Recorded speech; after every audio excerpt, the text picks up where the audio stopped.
Hey friends, I'm so excited to kick off a new month with you. And you know what a new month means, right? A new character trait.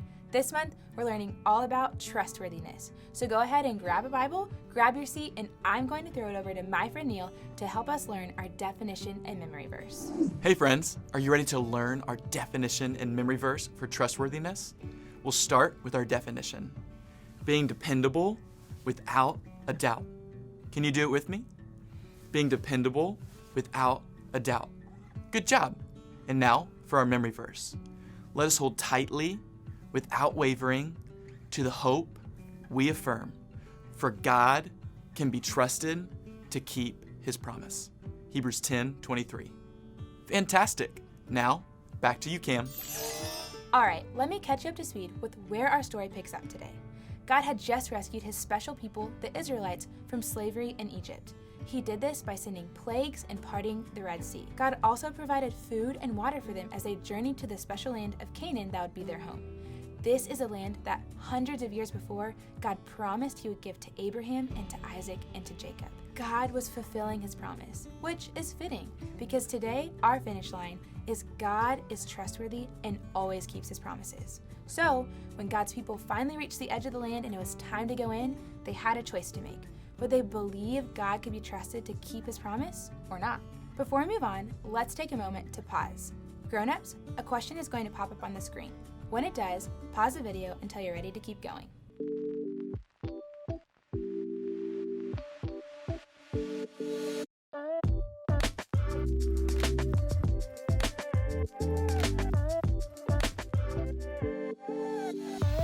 Okay, let's jump in. Go ahead and turn with me to Numbers 13, starting in verse 1. The Lord now said to Moses, "Send out men to explore the land of Canaan, the land I am giving to the Israelites. Send one leader from each of the 12 ancestral tribes." So Moses sent out 12 men from each of the 12 tribes of Israel. The men went and explored the land for 40 days, and when they came back, they gave a report. Let's look at verse 27 to see what they said. This was their report to Moses. "We entered the land you sent us to explore, and it is indeed a bountiful country, a land flowing with milk and honey. Here's the kind of fruit it produces. But the people living there are powerful, and their towns are large and fortified. We even saw giants there." The spies told Israel the land was amazing. Did you notice the second half of the report, though? They were worried about the people living there. But listen to what two of the spies, Joshua and Caleb, told the people.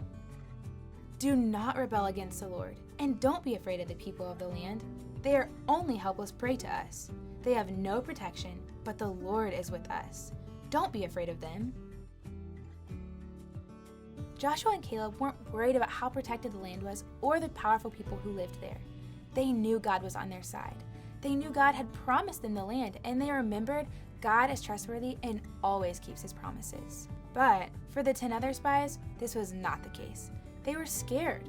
So they told the people of Israel the land was too dangerous, and if they went in, they would all die. Because of this, the Israelites refused to obey God and did not go into the land.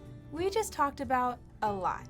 Why don't you take this time to stop and talk about what we just read with the grown-up you're watching with? Grown-ups, that's your cue. Pause the video.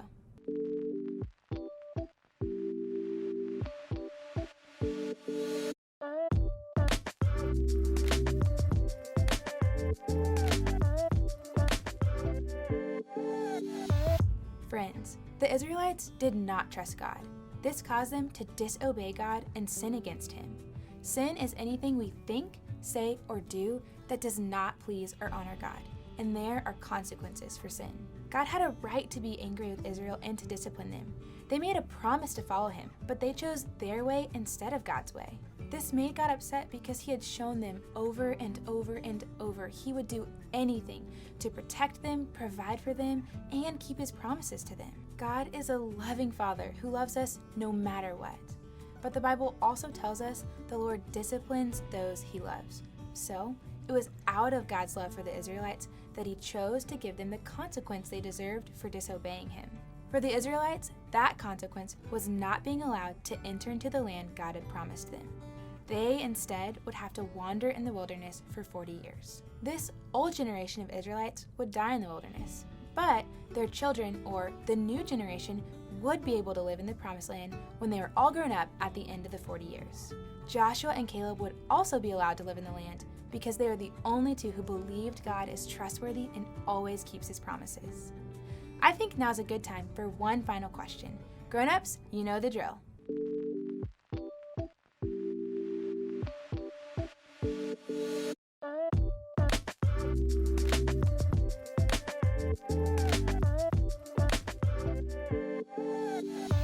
If you continue reading through the Old Testament, you'll see in the book of Joshua, God kept his promise. He allowed the new generation of Israelites to live in the promised land.